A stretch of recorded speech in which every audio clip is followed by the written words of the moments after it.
This is the story about a boy from Henryville, Indiana. In 1895, when he was 6 years old, his father passed away. His mother had to start working in a tomato cannery, leaving him to cook and care for his siblings. Life hit him hard at a very young age, and because of the difficult situation he faced, he had to work as a farmhand at the age of 10. When he was in 6th grade, he dropped out of high school and left his home. He started working as a painter of horse carriages.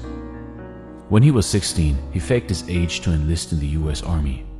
After being honorably discharged a year later, he started working as a railway laborer and studied law at the nearby university, until he ruined his legal career by getting into a fight. He was forced to move back in with his mom and get a job selling life insurances. After some time, he got fired for not following orders. Some years later, he established a ferryboat company, and it was an instant success. Later on, he tried cashing in on his ferryboat business to create a chemical lamp manufacturing company, only to find out that another company was already selling electric lamps, much better than his company's lamps. All this hardship in life, but this guy wouldn't give up. He moved to work as a salesman for a tire company. But again, he lost his job when the company closed its manufacturing plant. By the age of 40, he met the general manager of an oil company, who asked him to run a service station for him. But the station had to close down again as a result of the Great Depression. That same year, the Shell Oil Company offered him a service station, rent-free, in return for paying the company a percentage of sales. He started operating the service station and also began to serve chicken dishes and other simple meals for people who were stopping by at the station. His pan-fried chicken soon became a favorite with the people of the area and made him famous in the region. A few years later, he took out the station and started a proper restaurant.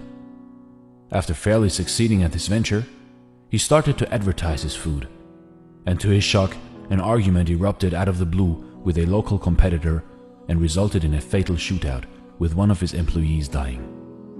4 years later, he bought a motel next to his chicken restaurant, hoping for better business. But it caught fire and burned down to the ground together with his restaurant.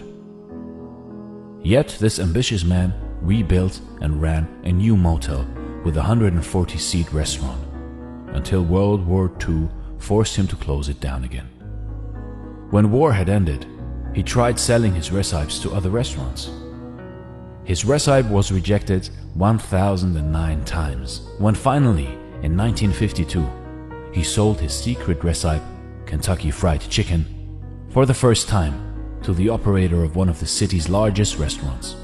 It quickly became a hit, and as a result, several other restaurant owners franchised the concept and paid him 4 cents per chicken. However, good times didn't last very long. His own restaurant was crippled when an interstate highway reduced customer traffic. He sold it and was left only with his savings and $105 a month from Social Security. So finally, he pursued his dream to franchise his chicken concept nationwide and traveled the US looking for suitable restaurants. He opened a new restaurant and a company headquarters in 1959. He often slept in the back of his car. He visited restaurants, offered to cook his chicken, and if the owners liked it, then he negotiated a franchise right. In 1965, at the age of 75, he was just getting started. After years of rejection, failures, misfortunes, Colonel Sanders' franchise approach became highly successful. KFC was one of the first fast food chains to expand globally, opening outlets in Canada, UK, Mexico, and Jamaica by the mid-1960s. The Colonel remained the company's symbol after selling it. He traveled over 400,000 kilometers a year, visiting KFC restaurants and delighting customers around the world. At the age of 90, Colonel Sanders passed away. At that time, there were around 6,000 KFC locations in 48 different countries. In 2018, there were 22,621 KFC restaurants worldwide. If you are overwhelmed by rejection or discouraged by setbacks, Remember the story of Colonel Sanders, a 6th grade dropout, fired from multiple jobs, ruined his legal career, set back by the Great Depression, fire, and World War II. And yet, he became the world's most famous cook after reaching retirement age. Colonel Sanders, the creator of one of the largest fast food chains in the world, was many things. But above all, he was a great success story. With his story, we can learn that despite of thousands of rejections and misfortunes, how dedication, along with hard work, can create success, regardless of age. Thanks for watching, and stay blessed.